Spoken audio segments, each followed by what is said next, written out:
We've got our favorite name of maybe all time. Yeah, the ultra forward experience. So it's not just the ultra forward experience, it's ultra forward experience. Hello, runners, and welcome to podcast number 3 of Mr. Rubio Used to Run, the Running Warehouse podcast. I'm Joe. I'm the loser in charge, and this is the brains behind the operation, Connor. And what do we have today, Connor? What do you want to talk about? Well, you're right. I'm doing a lot of the heavy lifting here, fact checking. Yes. But yeah, we didn't get canceled after 2 episodes, so I'd say that's a success. Yeah, we're well on our way to dominating this whole platform. Yeah. We're going to take over. Yes, exactly. Now, we've had a lot of exciting talks, and just since the last episode, we've had a lot of exciting stuff really over the past month in the marathon world. Insane stuff. Let's dive into it, because some of it is almost unbelievable. Yeah. We're seeing times we never thought possible. Yeah, probably start with the women's side, 2:11:53. Yep. Initially I was thinking drugs everywhere and that sort of thing. But then, having gone out and walked around the golf course a little bit thinking about it, my old roommate, Mark Conover, his PR was 14:03 in the 5K. The women's world record in the 5K is 14 flat. He ran 2:12:24. So the times are about the same. But the tough part is you got someone that ran 2 minutes and 10 seconds faster than anybody else. But what happened? What else happened? You had Hassan ran 2:13. I mean, now it's like the floodgates are open there. Yeah. Yeah. And when we look at marathon, we had Paula Radcliffe. Right. The time has gone down quite substantially from that time, which was already kind of an outlier time. Right. But at the same time, you look over on the men's side and, you go back 10 years ago, 2:05, 2:06 was kind of unheard of. And now we got Calvin Kiptum. And what did he run? He ran 2 flat, 35 seconds. Yeah. I mean, 4:36 pace for 2 hours. That's kind of good. And what is your 5K PR? My 5K PR is 14:23. Okay. So it's about. So you wouldn't have even been able to keep up with them for a 5K? I probably could have kept up with him for 5K, but that's about it. And then, the fact that he's got 3 times under 2:02 in the last year. And those are his only 3 marathons. Yeah. Unheard of. I know. It's crazy. So I don't know what's going on. Yeah. A lot of it is the shoes. Yeah. And I don't know. Kiptum, he's like, everything's different. Like he doesn't have, I don't think he has a passport, right? I mean, he has a passport to get in the United States, but like a biological passport. Yeah. There's been, people are wondering what his actual age is. Right. 23, I've heard, but then there's been different ages. Well, so same thing with her. I mean, she has a different first or last name that she goes by. Yeah. Right. And then, the other thing too is she ran 2016, the 800 at the Olympics. Yeah. So she's got a sub 2 800 and a sub 2:12 marathon, which is quite some range. Which is some range, yeah. And we've seen some range over the years with people like Kipchoge, who back in the early 2000s, he won the world championships in the 5K. In the 5K, yeah. So that's not unheard of. But I think the little bit strange thing with Kiptum is how quickly he's entered the scene and become the most dominant runner. Yeah, he's not a GOAT. I mean, Kipchoge's been doing this for too long and had too many medals and won too much, right? But still, to run 2 hours and 35 minutes. Yeah. 2 hours and 35 seconds. No, 2 hours and 35 seconds. Sorry about that. Yeah. And it'll be interesting to see how both of them kind of move forward. And will Kiptum be able to maintain this dominance? Will he take on a similar background of some of these Kenyans coming in and dominating and disappearing? Yeah. We don't know. Yeah. Exactly. Time will tell. We'll see. We have something called Paris coming up. That should be pretty interesting. Yeah. A little more controversy is there's a lot of U.S. athletes that are complaining about the starting time in Orlando for the trials. Right. I get it, but the problem is that Paris is going to be hotter. Yes. So if you're actually going to pick a team based on those conditions, in my mind you'd have it held at noon on that day, and just tell the athletes get ready for the heat. And as a coach of some of the Aggies, you are preparing some of your athletes. Is there anything you're specifically doing for that heat? No, we'll do the old Benji Durden. Benji Durden in the 70s and 80s was one of the top road racers in America. He lived in Atlanta. Yep. But I want to say he moved specifically to Atlanta to train in the heat and humidity. Yep. And he did it in old school rain suit in the summer to get ready. And I've done that with athletes before. Long sleeve shirts, progressing to long sleeve shirts with a rain jacket in the middle of the day. We don't get humidity here in San Luis Obispo, so. And Benji was one of the few very high-end marathon runners who didn't make the Olympics, even though I believe he was a top 3 at the trials, correct? I think he was top 3 in 80. We didn't send a team in 80. Right. Very unfortunate. Yes, exactly.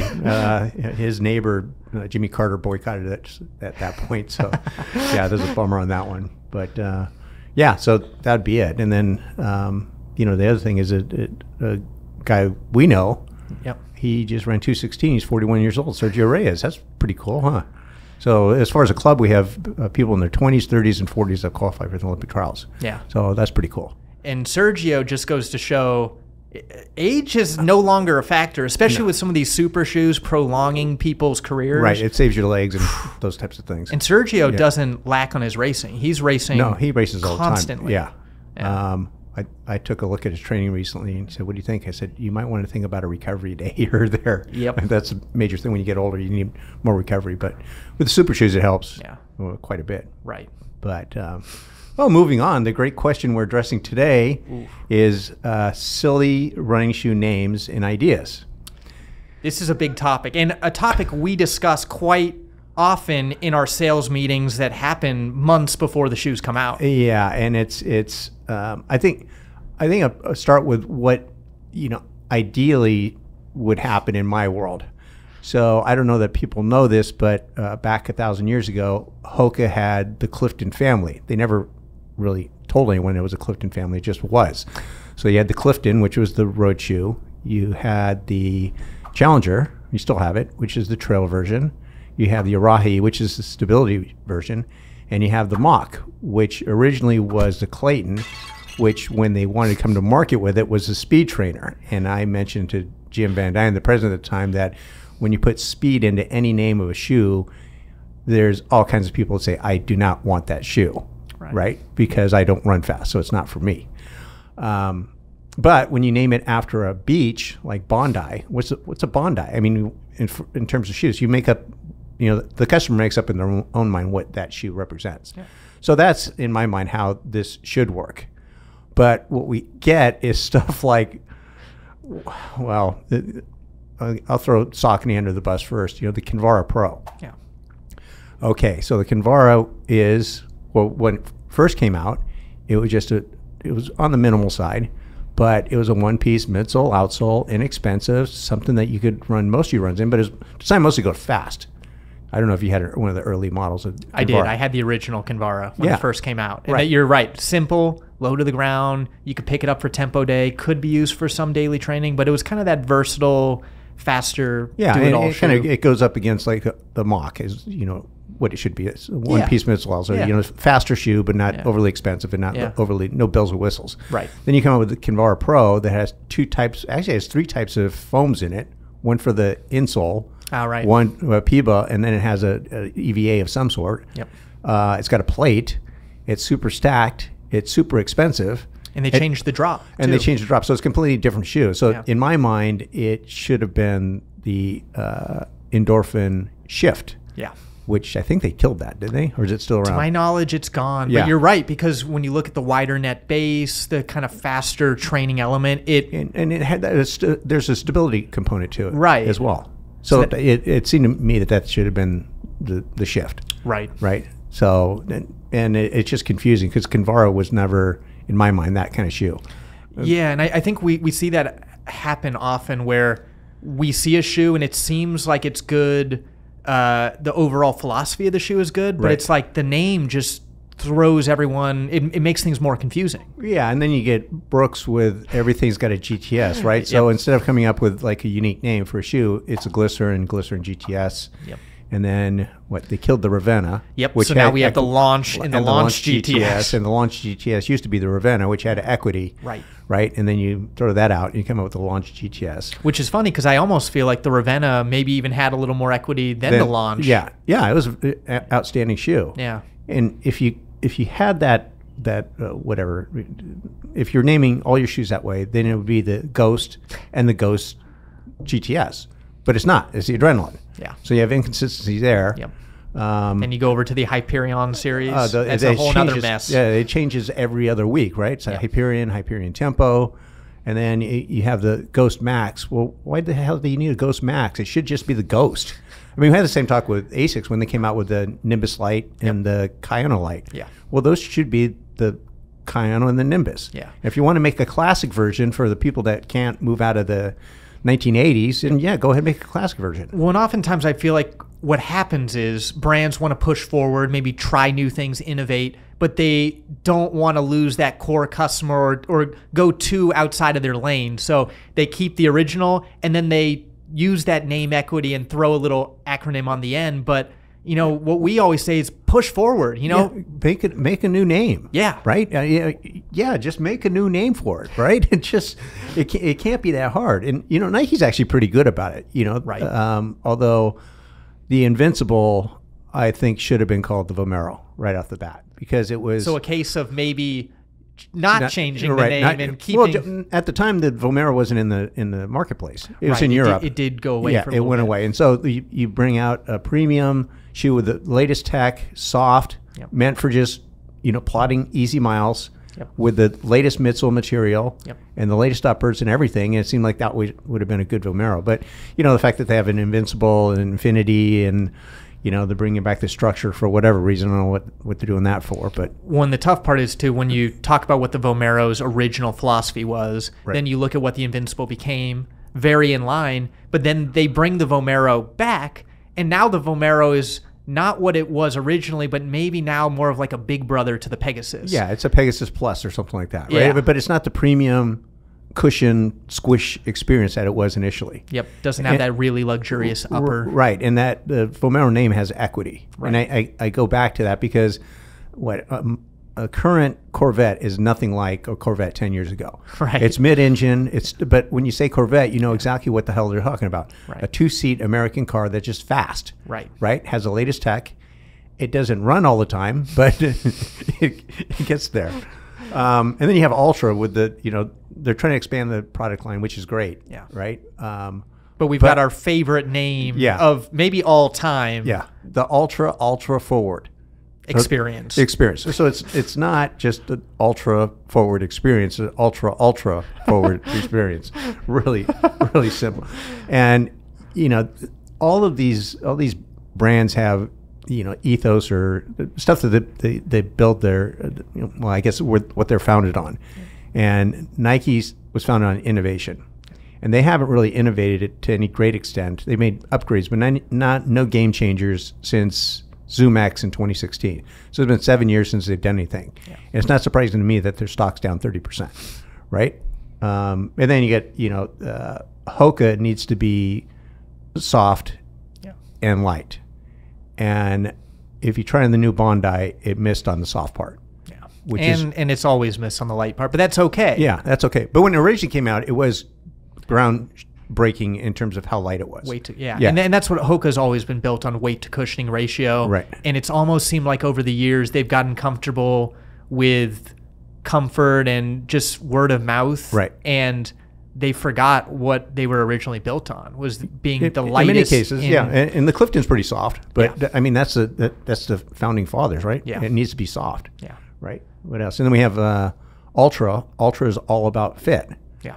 Whenever you talk to somebody about why they bought Ultras, it's never about zero drop. It's about how they fit. Right. And when Ultra a few years ago started introducing all these different lasts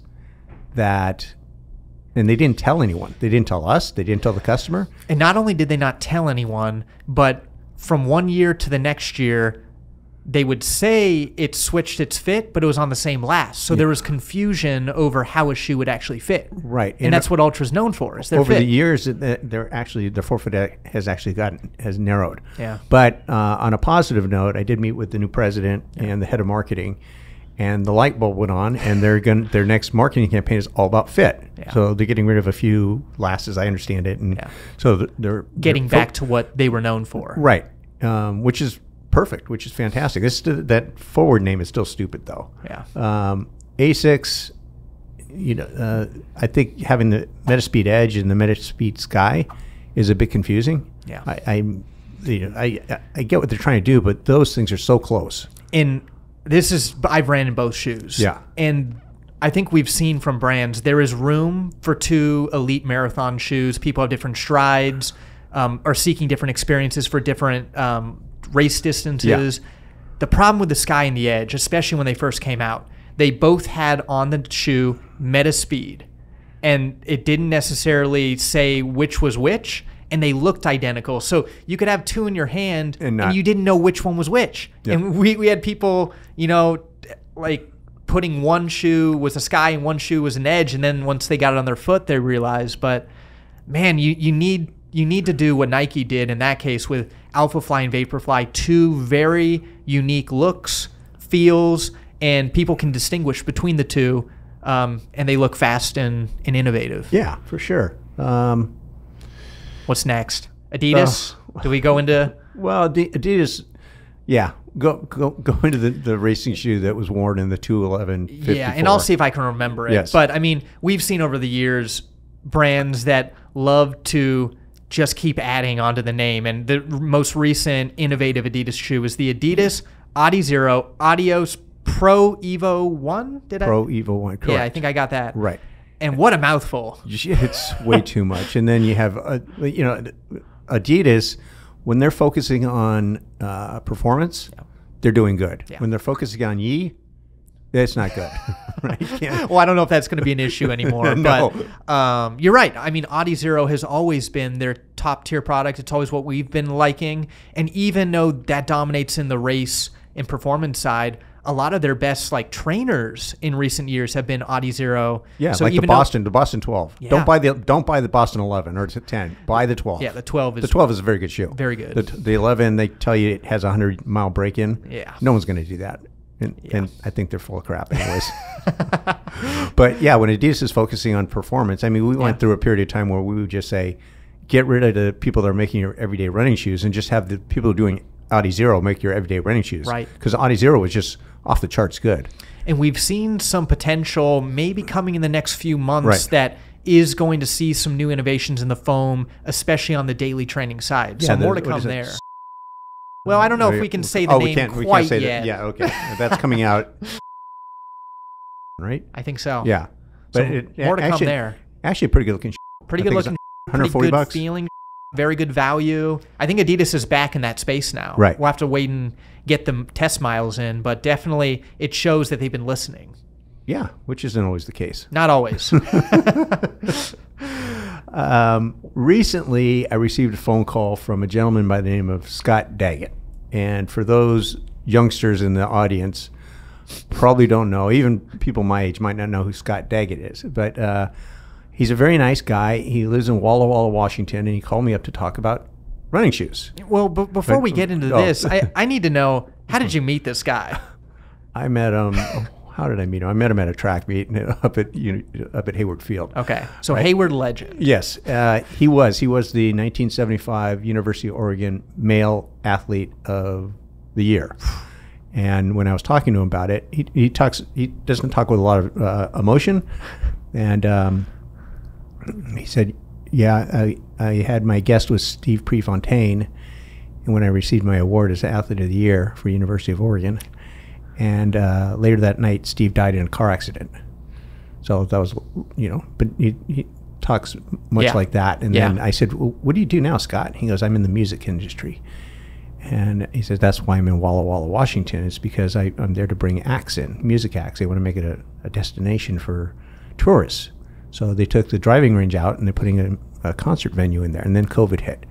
And I said, so what what'd you do in the music industry? He goes, I was a producer and a manager. And I said, like who? He says, well, ZZ Top and Neil Diamond and the Carpenters, and I invented the Pixies. I just go, wow, this guy looked up. Yeah, sure as crap. Yeah, he was right. But anyways, back to the reason he called me is I suggested, because I think he was a Nike guy. But anyways, a year or so ago, I suggested the Invincible. Yeah. He runs once a week, 8 miles at 8-minute pace. Yeah. Once a week. But he says he needs the softest shoes he can possibly get. And so the weather's starting to change in Walla Walla, and he also goes to New York for work, and I was thinking he gets cold. And the shoe that I was originally suggesting he get was Nimbus 25. Yeah. Then he started telling me he's going to get cold. And I said, let me switch gears here, because I said, how cold does it get in Walla Walla? He says, it'll get down to 0. Yeah. And I said, you don't want an EVA midsole, because they lose 40 to 60% of the cushioning when it gets cold. Yeah. And you're buying a shoe like we're going into November. Yeah. And, it's going to be stiff. So keep the Invincible. And then in the spring, if you're interested in trying a different shoe, do that. Yeah, and I mean, I think the new A6 foams, it is an EVA with the OBC blend. Yeah. So it's definitely better, elevated. But if you're probably looking for the best experience, something like a Zoom X in that Invincible, like more of a supercritical TPE, probably going to hold up a little better. Right. In the cold. It's not going to lose as much cushioning. Yeah. It's still going to be stiff. It's probably lose about 10% of its cushioning, but it's not going to lose 60%. Right. And that's the thing that you get with like the Kinvara and the Mach, is when you get those shoes and it's cold out, they get pretty rock hard. They're not a good experience. Yeah. I'm going to take your word on that. Yeah, don't do that. Well, it doesn't get cold here. Yeah, it's 75 all year. Well, yeah. I mean, I think that's important. Building up or getting in the right shoe is tough, and I think for him, probably trying it once he kind of gets into those warmer weather, trying out a bunch of different shoes. Right.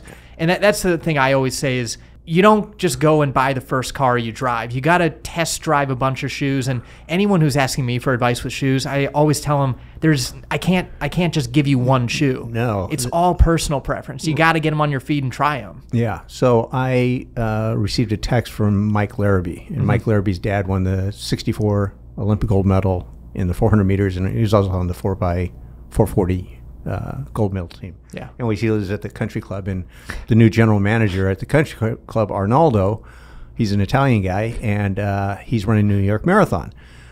So he wants some advice on shoes, but all of his shoes, he swears by Brooks. And I said, so which Brooks? He goes, it's just a Brooks. So I'm trying to figure out what kind of experience he wants. Right, because he says he doesn't like super shoes. He tried the Alpha Fly and didn't work. And I said, but there's different kind of foams and stuff like that. So I went into returns and I got him 3 different Sauconys because he'd never run in Sauconys. Yeah. So I got him in Endorphin Speed, I got him a Tempest, and I got him a Kinvara.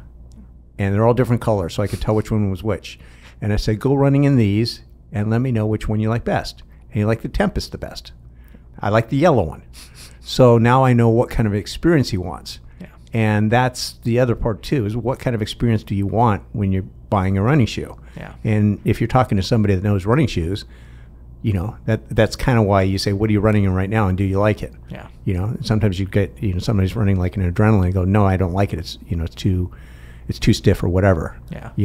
And have you tried like glycerin or something like that? So I don't know what people in listening land are going to do with that information, but it'd be nice if you just tried it on different shoes with different experiences and say, I like that. That's what I need right here. Yeah. Especially if you're just buying one pair of shoes to do everything in, right? Right. Running a super trainer all the time is not great. Sometimes you actually want a heavier, soft, non-plated shoe that just absorbs, but it's slow. Yeah. Because you need to slow down. Exactly. All right. Let's shift gears. I want to know, how's your Riz doing recently? Well, Physiology 101 is what we'll go into now. Okay. And we'll call it Riz My Fizz. Ooh. Or Riz Your Fizz. Okay. So I don't do a lot of this stuff, but I did have not one athlete in particular ask why we were doing so much speed work. And I said, it's not speed work, it's speed endurance. And he goes, it's 200s. And I go, you can run 200s. If you do a 10K on the track, that's 52 200s. They just don't have a break in between them, right? So, yeah, 200. So the workout is something along the lines of 20 times 200 at maybe mile or 2 mile race pace with a 100 jog. And I was trying to explain to him the reason you do that. And so there's a thing called the Fick equation, which is your theoretical VO2 max. So if all you do is just run and just want to finish a marathon, just skip what I'm about to say. But if you're a competitive runner, there might be something to take here for you. So the Fick equation says two things are involved in your VO2 max. And this isn't actually, it's just a theoretical. Yeah. So one is cardiac output. That means how much blood your heart can pump with every beat of the heart. And the other one is, it's called an AV difference. So it's your artery, the amount of oxygen in your arteries, which is going away from your heart, and then how much oxygen comes back after your muscles used it. Yeah. So if your muscles utilize a greater percentage of the oxygen, theoretically, you should run faster. And if your heart can pump more red blood cells with each beat of the heart, you should theoretically run faster. So the 200s with a short recovery is meant to address the cardiac output. So the heart's a muscle, and when you run a 200, say like at that pace, these guys run like 31, 32, and when they stop, the body overcompensates, and so the heart actually for 1 or 2 or 3 beats actually pumps out more, so it strengthens the heart. So one of the byproducts of that is as you get fitter, over time, you notice your resting heart rate decreases. That's because your body requires the same amount of whatever it needs, oxygen, but your heart is actually pumping more blood with each beat of the heart. Yeah. So that's one of the things. If you look at, probably every competitive distance runner does consistent speed endurance. It's just part of the whole thing. So if all you're doing is mile reps or thousands and tempo runs, you're missing a pretty key component. Yeah.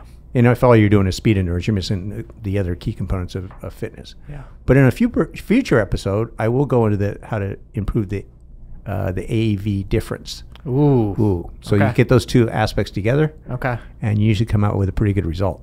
Yeah.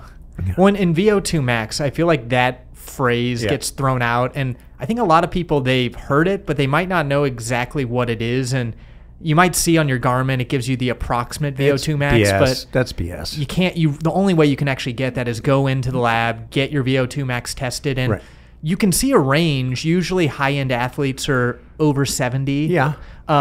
Sometimes they can get up really high, but just because you've got a very high number, it's only one element. Because I know my VO2 max was a little bit higher on the higher end, but maybe I lack in other elements of my physiological makeup that make me not an elite runner. Right, and that's part of the efficiency with which you use oxygen, right? Yeah.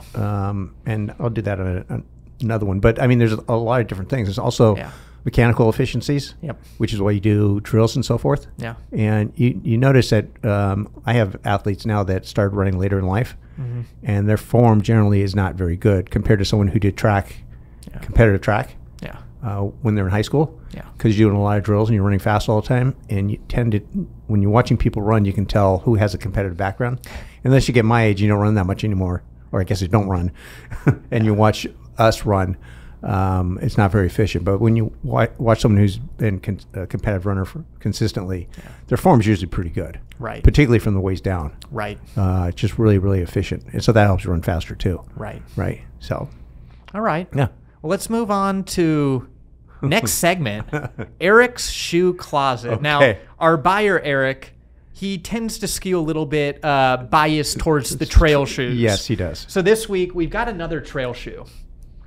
The New Balance 101. 101. Now, the people watching this on YouTube will notice that this shoe looks nothing like the current lineup of shoes. So you'll be hard-pressed to find a shoe that looked like this unless it was a cross-country racing flat. Right. Right. And this is almost kind of the start of New Balance Minimus. This is really when the minimal shoes were taking over. It had a little bit of foam, so maybe a little bit more than a true maybe Vibram 5-finger. But you get a very unique shoe, some lugs, I know a lot of trail runners said that this is one of their favorites, and years later, we actually convinced New Balance to reissue the 101. I think it originally came out around 2007-ish, and then came back out years later. Did we sell any of them? We sold a few of them. Yeah. I think that kind of goes back to what we talk about a lot of times, where you get a fan group very adamant about a shoe coming back, and maybe there isn't quite as much demand as some of the people screaming and yelling for it. But definitely I had this shoe, and it was a great looking shoe, a fun shoe, and it was revolutionary for its time. You know, this is going to be a stereotypic statement, but it's always guys who think that the shoes were better back then. Women never think that at all. Women are always saying, no, this is better. It is, right? Yeah. It's, you know. There's the nostalgia. Nostalgia and all that kind of stuff. I mean, like when I was growing up, you had Encyclopedia Britannica. Yeah. You know, I get the largest library on earth on my computer right in front of me, right? It's things improve. They tend to, at least. Yeah. Yeah, I mean, you don't see shoes quite like that anymore. So it will be interesting to see with trends kind of going minimal and then going maximal. Are we going to go back towards minimal? Are we going to meet in the middle? What's the future? I think a few brands will start bringing that back to test the waters. Yeah. But it's really difficult. I was skeptical of that movement when it came out because it's painful. Yeah. You know, running basically barefoot on asphalt and cement hurts. It just does. Right, it's not fun. Yeah. Right, and I think people are just really into comfort, particularly Americans. Yeah. Right, you think about all the cars that people drive. Yep. You get these gigantic trucks. You know, some have flags in the back and some don't, but they're all, you know, just marshmallow soft. Right. Right. Just big marshmallow soft. They get 3 gallons to the mile. Yep. You know, and they're just comfortable. Yeah. Right. It's just easy to drive. Yeah. Yeah. So, I have another segment here that we'll move into where I will answer the internet. And you scour the internet looking for all the best questions, the craziest people. I don't know if they're the best questions, but from the world famous Let's Run message board comes the following quote: "Why doesn't a billionaire fund big prize money?" From Show Me the Money. So, Mr. or Mrs. Money, he or she goes on to say in the thread, start offering $1 million pots for winning races. It'll be a drop in the bucket for them and would add a lot of interest to the sport.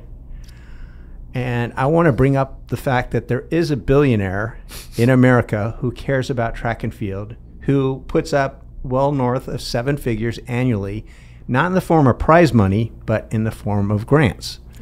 His name's Steve Schwarzman. He's the CEO of the Blackstone Group, which is a $1 trillion company. That's with a T. With a T. And through the USATF Foundation, provides grants for athletes. Yeah. So the foundation, and Steve is the largest donator to the foundation, but grants of $20,000 to $35,000 for the top 60 or so athletes in the United States. And you can ask guys like Joe Kovacs and Ryan Krauser, particularly in the triple jumps and the long jumps and the throws and hammer throws and those types of things. Those grants keep them in the sport. Right. So they don't necessarily count as prize money, but there is, as far as I know, one billionaire who is ending up, and to that extent. On the topic of high net worth people supporting the sport, you can't forget, I believe it was 2016, Nick Simmons got his left shoulder purchased from the head of T-Mobile. So another person who, big fan of the sport and owns Nick Simmons' left shoulder. For eternity. I don't know. He's going to cover it up with run gum or something like that. Something like that. Something like that. What are you watching on YouTube? Oh, wow. Okay. We're going in. I think right on topic, I actually have been watching some Nick Simmons videos. Okay. He is a fun guy to watch because he's almost taking the elements of track and field and competition, but almost like gamifying it, doing a little Mr. Beast style competition, and really doing some fun things with the sport. I think he's getting a lot of people who maybe weren't interested in track watching really cool races. And I think maybe if we go back to the last question of will $1 million prize package entice viewers? I don't know. It'll definitely help a couple athletes come payday, but I think to get people into the sport, we need excitement, we need entertainers, we need to look at track from a different point of view. And I think Nick Simmons is at least one person who's doing something. Right. If you watch the World Championships, that was fantastic. Oh, yeah. That was an awesome meet. I mean, it was just so good. And if we could get something like that every week, we'd have something. Yep. Because I know people within track and field say, well, there's all these people that run. Yep. That should be watching track. Well, you don't need the people that run. You need the people that are sitting in front of their TV at 9 o'clock in the morning on Sunday through 9 o'clock at night watching football. You need people that are sports, into sports, right? Like I'm into sports. Yep. And the best time for me to go golfing is Sunday afternoon because everyone's watching football, right? And the golf courses are empty. But, it's competition. It's head-to-head. Yes. You know, I'll go back to football again. You know, when you see advertisements for NFL, it is Mahomes versus Brady. And they show up. Imagine that. They show up, and there's got to be a real big reason why they don't show up. Yeah. And, you know, if your kid is a Mahomes fan and is a year out, you can, as a parent, you can look and go, oh, he's playing in Indianapolis on October 31st, and I'll get a flight, and I'll get a hotel, and I'm pretty sure my kid's going to get to see their hero. Yeah. In track and field, you don't know where the hell anyone's going to do anything. Well, and sometimes, you know, in football, these guys have concussion. You know, maybe they shouldn't be playing, and they're still out there. They're and still then out there. In track, it seems like it's hard to get everyone in one place at one time. Yeah. You know, it's hard to build those stories, build those characters when the top athletes aren't always going to be in the same place at once. And that's the great thing about like the California High School State Meet. Yep. That thing's phenomenal, right? All the top kids are there. Yep. Except for the Newberry Park kids, but and same thing with NCs. Yes. NCs is if you're going to go to one track meet a year, that is fantastic. It is so freaking good. The way they set it up and everything, I thought initially it was stupid, but it's so good. Yeah. And I mean, not to go too off topic, but on the topic of NCAAs, I think we got to give a shout out to the local team, Cal Poly SLO, who we've heard some pretty big things for this year. For the kids that are coming into the retail. Oh, man. They're the next coming. It's the next Mecca or whatever it is. And this was before the season started. I said, hey, kid, can you just run a meet first before you know? Yeah. But they're running really well. Yeah. I mean, I think they've won pretty much every meet they've ran in this year. They're ranked. So Cal Poly back on the map. Yeah, fantastic. And Van Hoy's doing a great job. Yeah. His wife's doing a fantastic job too. Yes. Michelle. So it's really exciting to see. So I talked to Ryan about coming in and doing a podcast. Yeah. And as crazy as it sounds, he's one of the best middle distance coaches in the United States, and no one's ever interviewed him or done a podcast with him. So he said he'd be happy to. So one of these days I'll get him in here and we'll talk. We'll go deep in the weeds. Yep. Deep in the weeds. We'll get those good angle stories. Or maybe we'll save that for Craig himself. We'll save that for. We did see Craig yesterday. We did. Yes, we did. Craig's one of those guys that you can be anywhere in town and he'll just pop up. Yeah. And great energy, fun guy to be around, and man, what a character. Yeah, I was filling my car with gas one day, and he ran by and he had a dog strapped to his waist. What the hell are you doing with the dog? He says his girlfriend's dog or something like that. But what else you watching on YouTube? Oh, as a car guy, I do like to watch a lot of the car reviews, and I know you're a big DeMuro guy. Yeah. Have you also been I watched him last night. Did you? Yeah, that new Lucid. Oh, yeah. The high end, the $250,000. That thing is wicked. Like wicked. Like 0 to 60 under 2 seconds. It comes to a point where what is too fast? That is too fast. So, what would you equate a sub 2 0 to 60 to a marathon time? I don't know. It's so fast. Or are we saying that's a sub 2 hour marathon? Oh yeah, for sure. Yeah. It's sub 2 hour marathon. Sub 2 and sub 2, right? All right. So I've been watching golf videos. Okay. Doing not what Tiger said. He said F YouTube. Okay. So and there's these, I watch a variety of different ones, but one in particular is Rick Shields. He's got the most followers than anyone, and he has a podcast, which is why I watch it, to take some of the things, steal some of the things and use it here. But he had an interview with Ian Poulter, so one of the top golfers on the planet, and captain of the Ryder Cup, and I was watching it. Shields asked him, do you like going golfing with your buddies? He says, no, I don't go golfing with my buddies. I don't do social golf. And he says, what do you do? He says, I go to the range. I go to the putting green. I'd rather practice. And he says, aren't we golfing together this afternoon? He says, aren't we betting $100? So I just put that in running terms. It's like the people that I coach are competitive runners. Yeah. They have competitive goals. And so doing things like drills and strides and, barefoot mile and hurdle drills and all these types of things fits into their psyche. Right. Then you have other people like we put on pub runs. Yep. They're not doing any of that crap. Those are your top golfers. Yes, those are your top golf and social golfers or social runners, right? They they're going to go as far as their buddies are going to go, or their girlfriends are going to go, and they're going to have a beer afterwards, and they're not going to go super fast, but they're just going to have a good time. So there's social running and competitive running, and that's a part of looking at different events and different practices and stuff like that. And not everyone is in that competitive stage. Yeah. Well, and sometimes social golfing and competitive running blends together, and there is a unique event called speed golfing. And a couple guys that have ran pretty well. Well, I think Steve Scott has the world record. I think he still does. He still does, yeah. And who else? We've got Bernard Lagat. Yeah, Lagat was doing it, but Lagat, not a great golfer. Yeah. Great runner, and you can't forget that Nike made him a specific lunar racer with golf studs on the bottom, and maybe didn't get the record, but he had the best shoes. Maybe the best speed golf shoes of all time. Yeah, Steve Scott. Oh, man, I get funny dude. But the other thing I'm watching on YouTube is I bought a Tesla recently. Okay. I'm anti-Musk. It was a used one, a 2012. Oh, we're going way back. Way back. But prehistoric. It has free unlimited charging. Oh, I was going to ask, did those run on gas? I mean, that goes so far. No, it's number 552 out of all the Teslas built. Wow. So it's that old. And of course, the the door handle broke today, so I got to fix that somehow. But I've been watching these videos, and I cannot believe how many Tesla videos are on YouTube. Yeah.